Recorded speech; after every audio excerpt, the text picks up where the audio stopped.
Le Mac d'Esther, c'est l'actualité du parc technologique de Limoges. Réparation et réemploi avec Colec et Envie. L'association française des centres de ressources technologiques et la CPME 87 récemment installée à Esther. Le Mac d'Esther, c'est parti. Et après son lancement à Esther Technopole, la société Colec s'est installée dans le quartier de la Gare. Pratique pour développer un projet à l'échelle nationale. Aujourd'hui, on est à près de 30 tonnes d'équipements collectés, donc c'est l'équivalent de 10 000 appareils. Surtout, donc quand on était à l'incubateur, c'était un projet qui était très axé avec des tests sur Limoges.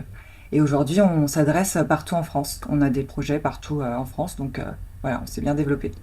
Donc ça veut dire qu'à partir de Limoges, on peut piloter un projet national. Exactement, oui. Même si c'est compliqué le transport.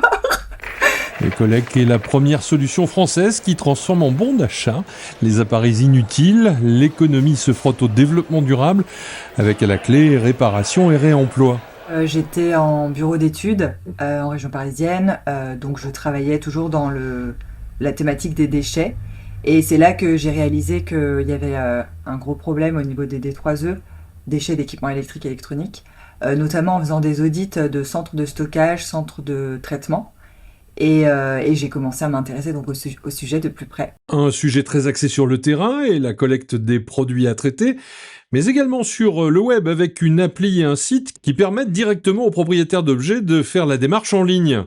Au début, ça a été vraiment axé sur le développement de l'application mobile, puisque le concept reposait vraiment là-dessus, de pouvoir déclarer en autonomie ses appareils et gagner des points et choisir ses propres bons d'achat. Ça a commencé comme ça, c'est comme ça que j'ai connu Damla et j'ai pensé associer par la suite. Et aujourd'hui, l'idée, c'est de développer une plateforme qui permette de gérer les collectes à l'échelle, avec une série d'optimisations, notamment une plateforme web qui permet de piloter justement sur l'ensemble du territoire et d'avoir une vision globale de toutes les collectes en cours et de pouvoir optimiser tout ce qui est communication avec nos clients, un reporting aussi, pouvoir proposer aux clients de voir finalement les résultats de leur collecte, comparer avec les années d'avant, tout ça via un dashboard directement sur une appli web. Et on se rend compte qu'aujourd'hui, y compris dans le réemploi, ce sont les données qui comptent. Ouais, les clients sont assez friands de savoir concrètement comment ça se passe sur le terrain. Aujourd'hui, ils sont à moitié aveugles ils déposent des bennes, ils collectent certains encombrants, mais concrètement, qu'est-ce qui se passe et puis l'impact que ça peut avoir. Nous, tout ça, on est capable de le mesurer assez finement. Non loin des bureaux de Colec, en zone industrielle nord, Envie Limousin s'occupe de réparer et de proposer au réemploi des appareils encore récemment considérés comme des déchets. Essentiellement du gros électroménager chez nous, et on a quelques clients aussi qui nous emmènent leur petit électroménager, ça peut être des cafetières, ça peut être des grille-pains, enfin voilà, tout type d'électroménager. Notre but, c'est de diminuer les déchets, et donc on a la possibilité de rénover une partie de ces appareils quand ils sont pas trop vieux et en bon état, en faisant travailler des gens en insertion pour rénover ces appareils et les proposer à la vente ensuite au magasin. Ça aide aussi des personnes qui sont dans le besoin loin du milieu du travail d'avoir une activité, support qui leur permet de rebondir.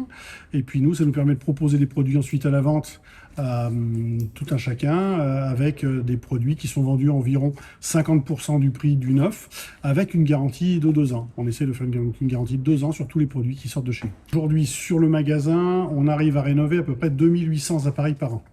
En gros électroménager, des appareils qui arrivent chez nous en mauvais état, usagés, non fonctionnels et qui repartent en magasin avec une garantie de 2800 appareils par an. Ça représente un cinquième de ce qui rentre chez nous. Les appareils électroménagers les plus faciles à rénover, ça va être les gros appareils électroménagers. Sur un lave-linge Hublot, sur un lave-linge à ouverture par le dessus, on a du volume qui rentre chez nous et ça nous permet d'avoir, avec plusieurs appareils, de prendre des pièces et d'arriver à dépanner ces appareils.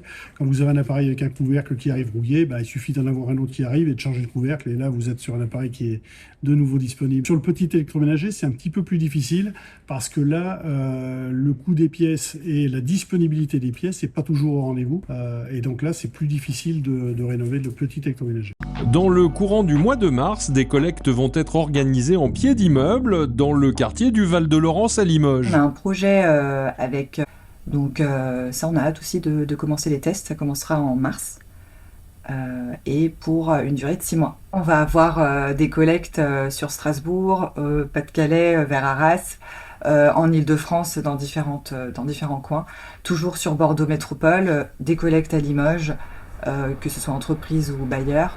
On en a aussi à Montpellier, Toulouse. On en a à Cahors qui vont arriver aussi. Donc voilà, à Annemasse. Voilà, on a pas mal de commandes déjà et on est très content de cette accélération. Une accélération qui ne doit rien au hasard. Le travail de réseau et de développement se poursuit en effet hors Limoges. Un incubateur, donc l'incubateur de la région Unitech, donc situé à Bordeaux, qui nous suit depuis maintenant un peu plus d'1 an. Et on vient d'intégrer Paris & Co.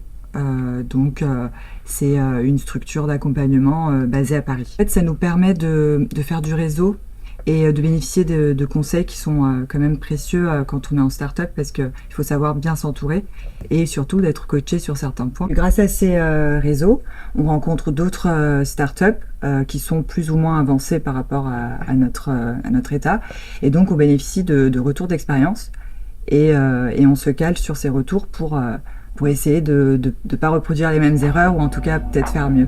L'application Colec est disponible sur les 2 stores, la prise en main est simple, et il y a plein d'autres infos sur le site de l'entreprise colec-toutattaché.fr.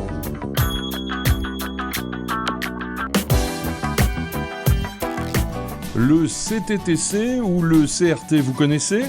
Le centre de transfert de technologie céramique est doublé d'un centre de ressources technologiques à Limoges.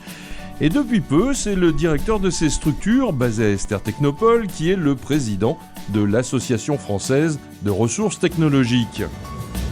En fait, le CTTC est un CRT. C'est un label qui signifie Centre de ressources technologiques, qui a été créé il y a 30 ans maintenant par le ministère de l'Enseignement supérieur et de la Recherche, et qui l'a attribué à tout un tas de structures sur le territoire national qui ont ces missions de transfert technologique, faisant la passerelle entre les labos et les entreprises.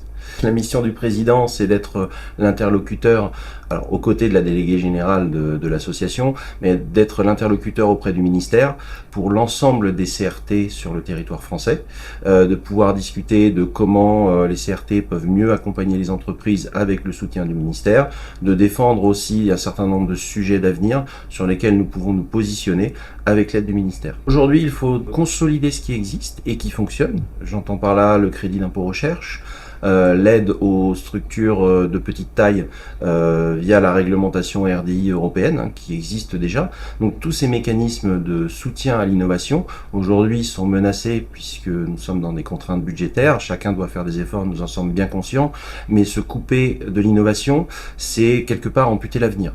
Donc nous sommes là pour réaffirmer que l'innovation, c'est l'avenir de l'industrie française. Il est à noter que l'AFCRT couvre de nombreuses filières. L'association compte 70 centres. Celui de Limoges est spécialisé dans les céramiques. Il faut savoir qu'il y a à peu près 70 CRT en France, complémentés par une douzaine de CDT, qui sont des cellules de diffusion technologique, qui elles font surtout du conseil, n'ont pas de moyens technologiques contrairement aux CRT. Donc à peu près 80 structures qui sont là pour aider les entreprises à trouver des solutions à leurs problématiques. Ça couvre à peu près tous les secteurs industriels. Ici, bien évidemment, au CTTC, on est dans le domaine des matériaux, des procédés. On a d'autres CRT qui sont aussi dans ce domaine-là sur d'autres types de matériaux que les céramiques. Mais l'ensemble des CRT couvre également la filière agroalimentaire, agro-industrielle, la chimie, l'électronique, l'aéronautique. Donc on a quand même on couvre très très large l'ensemble des besoins sur le territoire.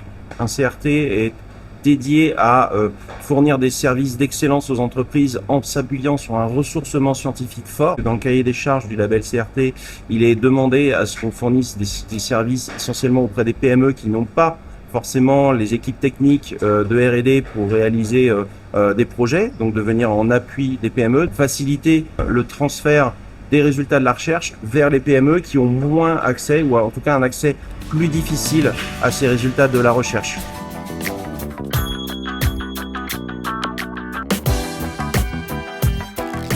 Tout récemment installée à Esther, la CPME 87, organisation patronale des TPE et PME, est une boîte à outils mise à disposition des entreprises. Et la structure est représentative de l'économie de proximité auprès des collectivités locales, régionales et nationales, car la CPME présente dans les départements est également au contact de l'État et des gouvernements successifs. Alors la CPME 87 s'adresse à toutes les entreprises de 1 à 250 collaborateurs. Nous sommes la première organisation patronale du territoire et le rôle primordial de la CPME, bien sûr, c'est cet accompagnement du quotidien, c'est rompre l'isolement du dirigeant d'entreprise. C'est vrai que malheureusement, quand on est à la tête d'une PME, TPE à l'heure actuelle, on peut se sentir un peu isolé. Donc nous, c'est ça aussi beaucoup. Et puis surtout, j'allais dire, la CPME, c'est défendre les intérêts des entreprises, encore une fois, au niveau national. Et on est un maillon facilitateur par rapport aux institutionnels locaux. Parmi les missions de l'organisation, le lien entre l'entreprise et les politiques locaux. La période pré-municipale est chargée. La CPME est complètement engagée. Nous avons reçu tous les représentants de chaque parti pour leur remettre un livre blanc que l'on appelle livre blanc de la CPME avec tous les besoins des chefs d'entreprise et tout ce qui nous paraît nécessaire pour relancer l'économie. Entre la ruralité et l'agglomération de Limoges, bon nombre de problématiques se partagent dans les entreprises, notamment en ce qui concerne les recrutements. Alors c'est le cas sur Limoges, mais c'est encore plus le cas sur des entreprises qui sont sur d'autres bassins d'activité, avec les problèmes de mobilité, avec les problèmes d'enclavement du territoire. Donc effectivement, on a des spécificités entre l'agglo et les entreprises rurales, mais on a un dynamisme rural qui est très important sur notre territoire et on y tient à le représenter et à le défendre. On travaille sur ces sujets-là beaucoup en partenariat avec la CCI notamment, les services de l'agglo de Limoges quand ça concerne sur l'attractivité du territoire. Il y a de très belles opérations qui ont été réussies notamment sur Bessines avec l'installation d'Orano. Donc c'est possible effectivement de faire venir et des cadres et des familles, mais il faut effectivement travailler ce sujet de l'attractivité. Donc on participe au groupe de travail, on explique justement qu'il y a un tissu économique PME-TPE très dynamique, auprès desquels notamment des grandes entreprises pourraient trouver aussi des sous-traitants. Et parce que la curiosité est une qualité, pourquoi avoir choisi de vous installer à la Technopole ? Esther, c'est quand même une belle image. En plus, nous avons une taille de bâtiment qui nous permet de faire de nombreuses réunions tout en autonomie et surtout de recevoir nos adhérents et de mettre à disposition nos salles pour nos adhérents.